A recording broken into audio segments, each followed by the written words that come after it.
Eze, who is said to be the person who had won the primaries for Ebonyi South senatorial district.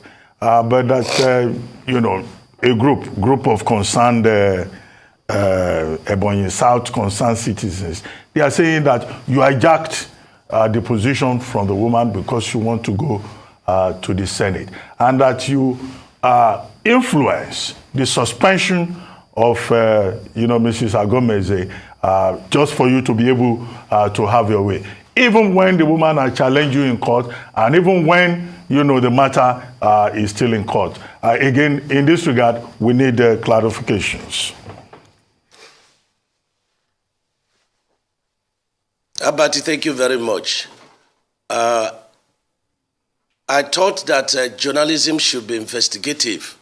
If somebody comes to you and say to you that, you know, she won the primary election to the Senate, you should be able to ask how and, you know, show documents. There was an, you know, primary election of APC for the Ebonyi South senatorial zone on 28th of May, upon which Anna Gomez came second, you know, by winning only 2 votes. And, you know, Mr. Austin Omahe came first with, I think, 283 votes. And that was the position.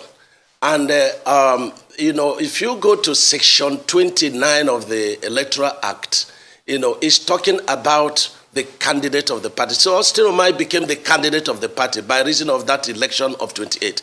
Now, the same Agomeze submitted to the appeal committee that the election was, you know, unlawful, that there was intimidation, and she submitted that in writing. And then, based on that, the party said, okay, we have cancelled the election, and so we have to reconduct. But Austin's name had not been submitted to INEC, but he was still the candidate of the party. And so, on 9th of June, Mr. Austin Omahe withdrew according to Section 33 of the Electoral Act. And Section 33 says when a candidate of the party withdraws, there should be fresh election. So at what point did Anna Gomez become the candidate of the party? So it is very funny. Now, my name was submitted to INEC, and INEC was just waiting for the next batch to publish my name. But because of, you know, Section 28 of the Electoral Act, or 29, you know, that empowers that if INEC publishes and your name is not there, you should go to court. Now, if Agomeze was the candidate of the party, or envisaged to be the candidate of the party, and INEC had published, why did she not go to, you know, say, look, oh, 2 things. The candidate of the party was missing, you know, which was Augustine Omahe.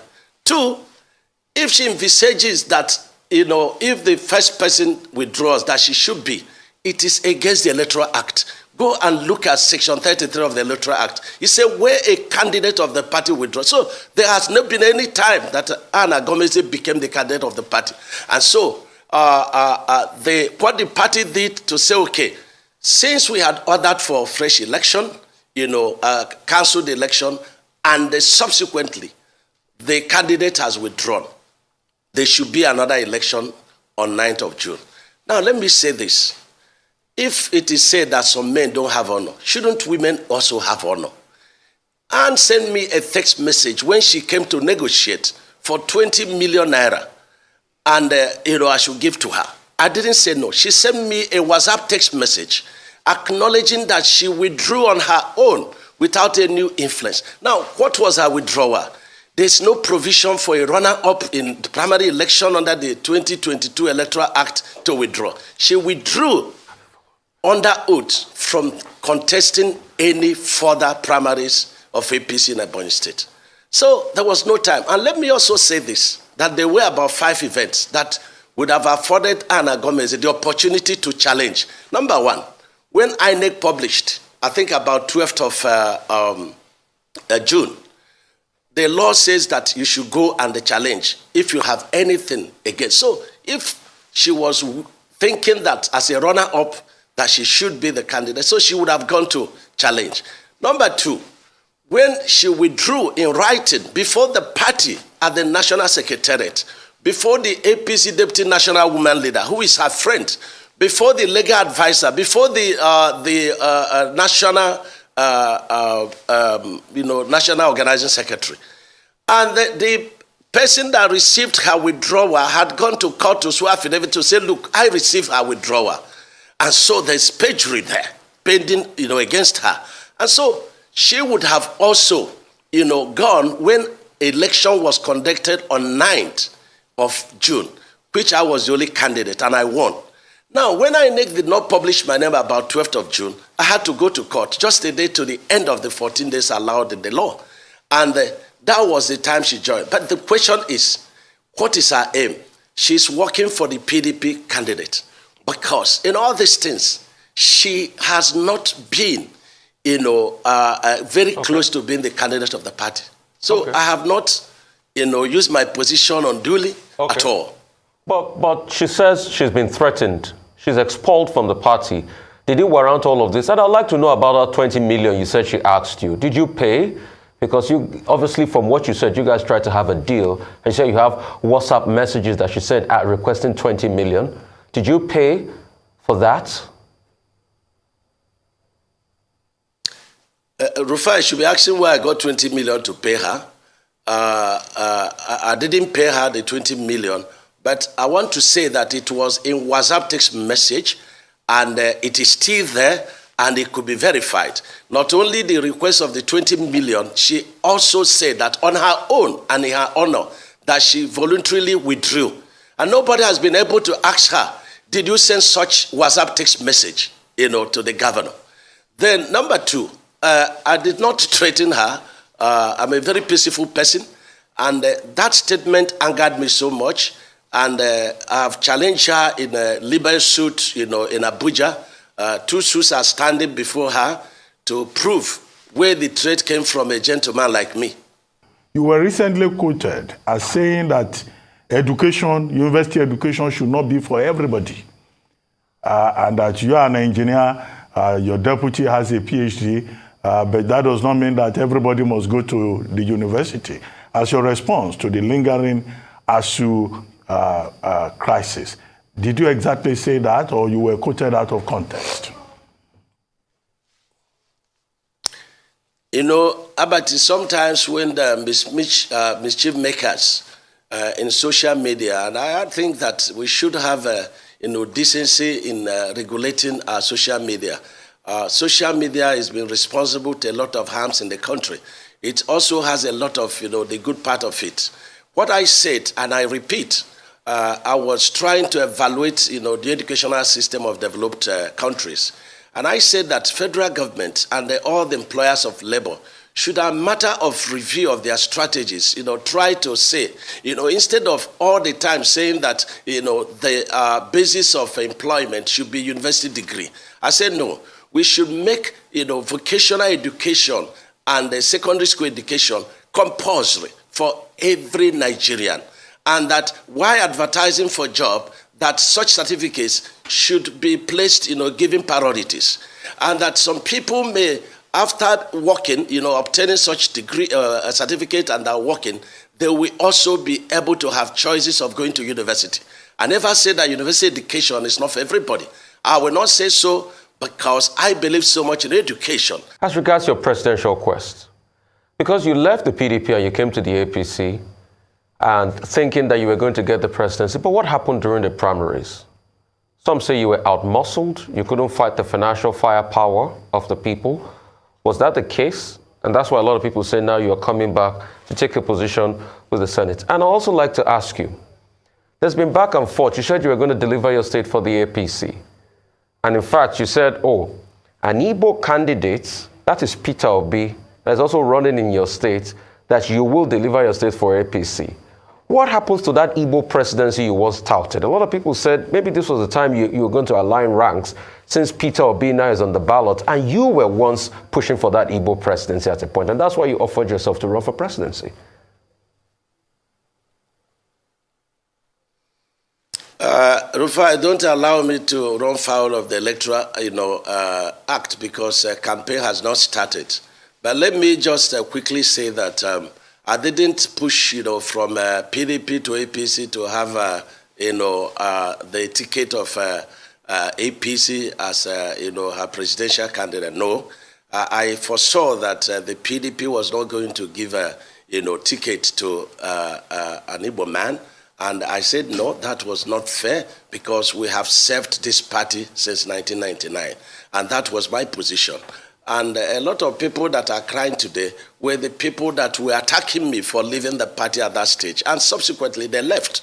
And so they owe me a lot of apologies, and that is what I need to say.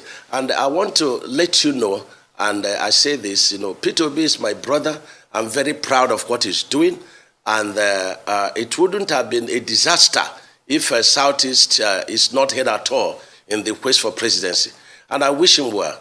What happened to me at the presidential primary is the will of God. Because in all my outing, prior to that primary, I continue to say that the will of God, is supreme in my life. And so I had to submit to the will of God. But let me also tell you something, that, every aspirant of APC, including your sister Agomeze, swore an oath of allegiance, and then, in court. And the letters of that oath of allegiance are there, and that we swore that we have to support our party. And I did that, and I swore to uphold the Constitution of the Federal Republic of Nigeria. And so I want to leave it there until campaign starts. So you support, so that means for you it's about your party over the Igbo presidency, that you once started as injustice over the years to your own people. So it's about your party over the Igbo presidency, your kingsman? No comment. I have answered your question, and I said to you that campaign has not started. When campaign starts, we will be answering questions like this, because as a man that swore to uphold the Constitution of the Federal Republic of Nigeria, I should just, just do that. I'm interested in knowing how you see your party's ticket now, not just given the presidential candidates, but the fact that the vice presidential candidate is from the Northeast. It looks like Igbos missed out completely in the APC.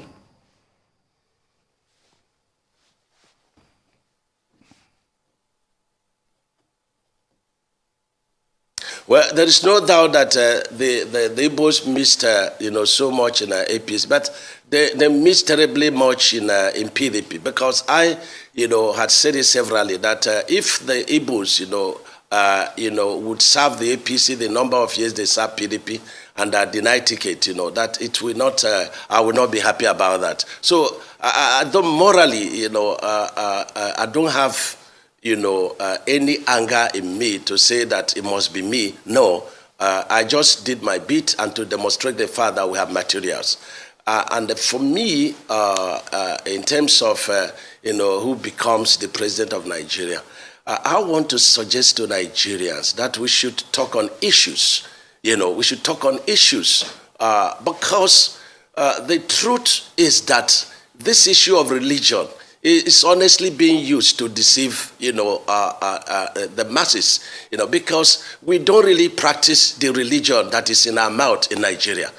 Otherwise, you find out, who are the bandits, in the north. Are they not, religious people? Who are the people that are killing in south and southeast, are they not religious people? So I think we should, think more about how to address, the problems of this nation. And it is high time we stop deceiving the masses, with religion. Okay, before I yield the floor, I wanted to ask you about your relationship with Governor Wike of Rivers State.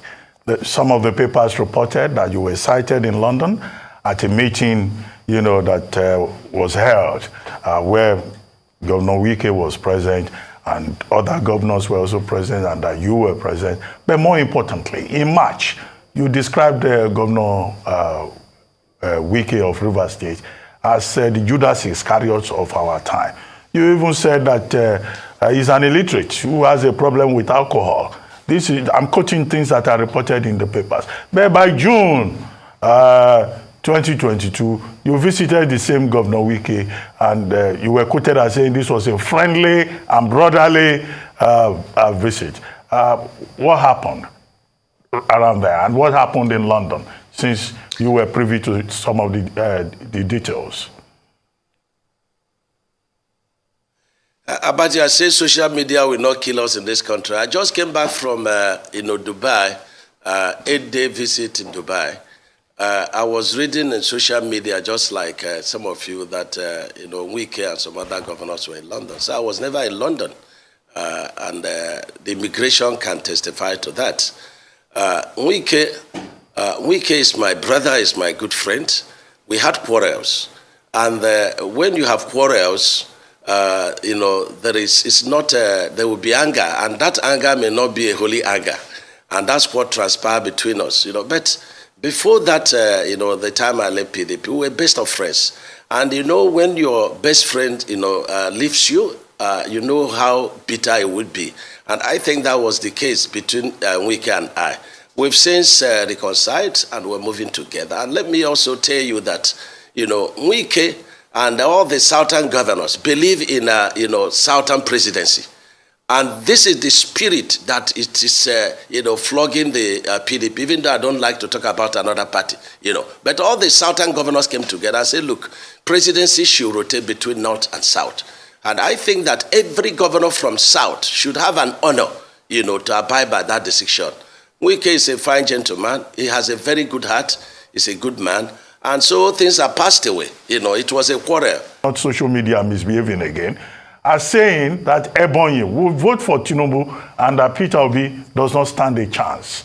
But what do you think of that assessment, by this day yesterday, that Peter Obi is likely to take the entire Southeast and also get substantial votes in Lagos, beyond loyalty to party and all of that? You see, the PDP in my state is dying and dwindling, and the only job they have, is in the social media. They were the people that putted P2B. I never in all my outings, in our utterances, mentioned P2B. P2B is my friend. I'm going to host him in Ebonyi State, and I will host him publicly. I like what he's doing, and it's very encouraging. And that is, where it is. So I never mentioned P2B in anything I'm saying. Now watch the second trading video now.